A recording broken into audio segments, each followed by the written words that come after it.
Mis hermanos, Dios me los bendiga, les habla Teo Hernández para hacerles la invitación, mis hermanos, a que leamos un capítulo más de las Sagradas Escrituras, capítulo número 12 de Hechos de los Apóstoles.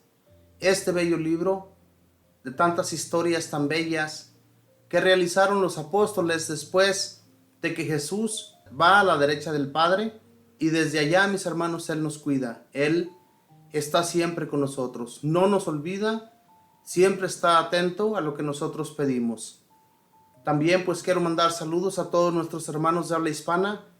Mando saludos a nuestros hermanos en Estados Unidos, Canadá, México, Guatemala, El Salvador, Honduras, Nicaragua, Costa Rica, Panamá, Colombia, Ecuador, Venezuela, Brasil, Argentina, Chile, República Dominicana, Cuba, Puerto Rico y a todos nuestros hermanos en Europa. Que Dios me los bendiga, mis hermanos. Sigan llenándose, como siempre, de la palabra de Dios.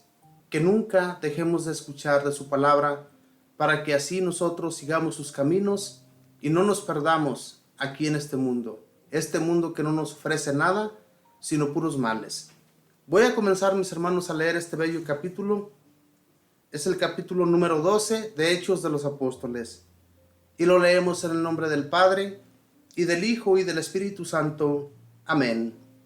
Por aquel tiempo, el rey Herodes decidió apresar a algunos miembros de la iglesia para maltratarlos. Hizo matar a espada a Santiago, hermano de Juan, y al ver que esto agradaba a los judíos, mandó detener también a Pedro. Eran precisamente los días de las fiestas de los panes ácimos.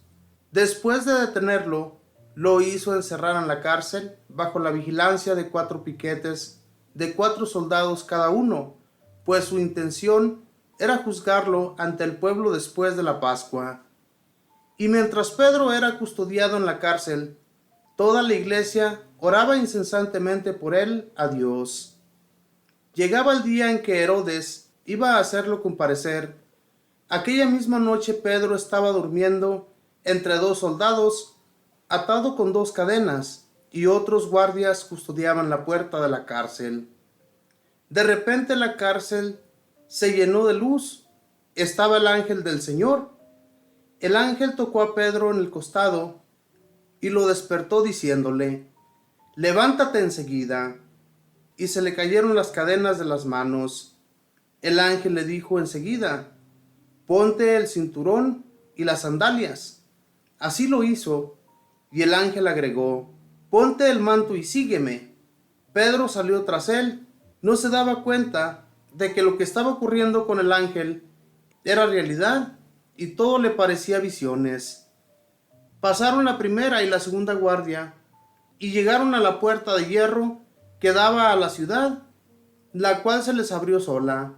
Salieron y se metieron en un callejón, y de repente lo dejó el ángel. Entonces Pedro volvió en sí y dijo: «Ahora no cabe duda, el Señor ha enviado a su ángel para rescatarme de las manos de Herodes y todo lo que proyectaban los judíos contra mí». Pedro se orientó y fue a casa de María, madre de Juan, llamado también Marcos, donde muchos estaban reunidos en oración. Llamó a la puerta y fue a atender una muchacha llamada Rodesa. Reconoció la voz de Pedro y fue tanta la alegría que en vez de abrir la puerta, entró corriendo a contar que Pedro estaba en la puerta. Los demás le dijeron: «¿Estás loca?». Como ella seguía insistiendo, ellos dijeron: «Será su ángel». Pedro seguía llamando. Cuando abrieron y vieron que era él, se quedaron sin palabras. Les hizo señas con la mano pidiendo silencio, y les contó cómo el Señor lo había sacado de la cárcel. Enseguida les dijo: «Comuniquen esto a Santiago y a los hermanos». Luego salió y se fue a otro lugar. Al amanecer, no fue poco el alboroto entre los soldados. ¿Qué había pasado con Pedro? Herodes ordenó buscarlo y, como no lo encontraron, hizo procesar y ejecutar a los guardias. Después bajó a Judea, a Cesarea, y se quedó allí. Por aquel entonces Herodes estaba muy irritado con los ciudadanos de Tiro y Sidón. De común acuerdo se presentaron ante él y después de ganarse a Blasto, tesorero del rey, buscaron una solución pacífica, ya que su país dependía del de Herodes para su abastecimiento. El día señalado, Herodes, vestido con el manto real, se sentó en la tribuna y les dirigió la palabra. Entonces el pueblo lo empezó a aclamar. Esta es la voz de Dios, no de un hombre. Pero de repente lo hirió el ángel del Señor, por no haber devuelto a Dios el honor, y empezó a llenarse de gusanos que lo comían, hasta que murió. Mientras tanto, la palabra de Dios crecía y se difundía. Bernabé y Saulo habían terminado su misión y se volvieron a Jerusalén. Traían con ellos a Juan, llamado también Marcos. Palabra de Dios, te alabamos, Señor.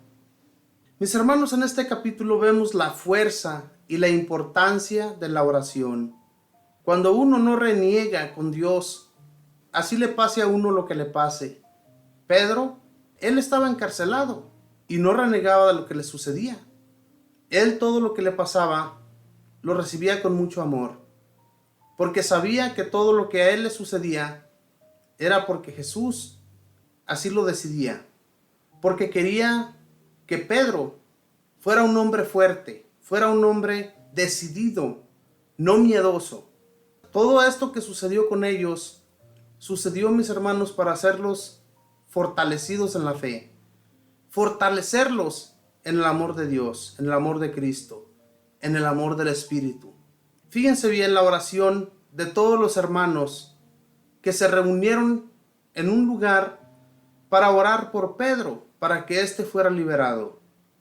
Y les aseguro que Pedro, al igual que ellos, también oraba a nuestro Señor.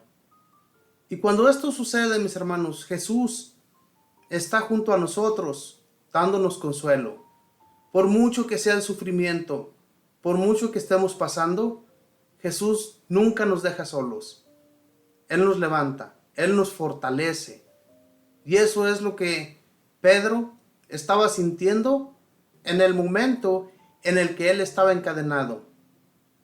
Las cadenas se le sueltan cuando llega el ángel a socorrerlo. Pasan todas las guardias y la última puerta se abre de par en par. Este piensa que tiene un éxtasis, que está soñando solamente, pero no, realmente el ángel va con él, va acompañándolo para él ser liberado de esa cárcel. Es algo tan hermoso, mis hermanos, que yo cada que escucho esta palabra, estos mensajes de Dios, en realidad me siento como que yo no soy nada ante Dios, porque sinceramente estos hombres sufrieron tanto para llevar la palabra, para llevar el mensaje a todos aquellos hermanos y hermanas que no sabían ni conocían de Dios, ni mucho menos de nuestro Señor Jesucristo. Y como estos hombres anduvieron con Jesús, comieron con Él, escucharon sus prédicas y además lo vieron hacer tantos milagros, estos hombres no podían tener ninguna duda y por eso enseñaban de esa manera. Y los sufrimientos de la vida no les importaban. Nosotros conocemos ya de Jesús y también sufrimos, no igual que ellos, tal vez a través de una enfermedad muy fuerte, ¿verdad? Jesús nos acompaña, pero tengamos fe, tengamos confianza en Él, de que en medio de cualquier tribulación, Jesús está con nosotros. Luego va y se presenta a todos sus hermanos, a todos aquellos que lo acompañaban siempre, a Pedro, ¿verdad? Y a todos los demás apóstoles. Va y se reúne con ellos y les cuenta lo que Dios hizo por él. Mandó a su ángel para que él fuera liberado. Y todos aquellos se llenan de emoción al ver a Pedro ya libre, sin cárcel ni nada. Es algo hermoso, mis hermanos, cuando en realidad nos llenamos de la palabra de Dios y tenemos la misma confianza que todos aquellos discípulos que había en aquel entonces creían que realmente Jesús estaba con ellos. Entonces, hermanos, no dejemos de escuchar de la palabra de Dios. Y luego también, mis hermanos, del versículo 20 en adelante, nos habla la palabra de Dios de la muerte de Herodes. Este se hace sentir como un dios. La gente lo aclama, tal vez por las palabras que él estaba diciendo, pero ni siquiera les aseguro que estaba hablando de Dios. Simplemente él se creía que era Dios y por eso se llena de gusanos, porque no le da la gloria a Dios. Si nosotros no queremos, mis hermanos, que nos suceda lo mismo que a Herodes, entonces hagamos la voluntad de Dios. Y cuando hagamos lo que hagamos, no nos creamos nosotros dioses, como este hombre se creyó, sino que démosle toda la honra y gloria a Jesús nuestro Señor, que por Él es que hacemos las cosas. Cuando hacemos una oración o cuando pedimos a Jesús por un hermano enfermo o por un hermano necesitado y aquella persona es ayudada, démosle la honra y gloria a Jesús y a Dios Padre. A nadie más, mis hermanos. Nosotros no nos creamos nada, porque sinceramente nosotros solamente somos instrumentos de Él. Así como trabajaron los apóstoles en el nombre del Señor, nunca se dieron a ellos el mérito, sino todo el mérito era para nuestro Señor Jesús. Y ellos sabían que las ayudas que venían a ellos era por Jesús. Hermanos, cuando Jesús se decide, ¿verdad?, que nosotros sigamos adelante, sigamos con fuerzas, llevando la palabra de Dios, sin detenernos, Él no va a permitir que nada ni nadie nos haga daño. Vemos aquí cómo fue liberado Pedro, por la fuerza del Espíritu Santo y de aquel ángel que había enviado el Señor para liberar a Pedro. Así nos libera a nosotros muchas veces. Muchas veces ni siquiera nos damos cuenta de cómo es que suceden las cosas, pero es mismo Dios que envía a sus ángeles para liberarnos de aquella maldad que viene a nuestra vida. Tengamos pues confianza en Dios y en nuestro Señor Jesús, que nada nos pasará si los tenemos a ellos entre nosotros. Que Dios les bendiga.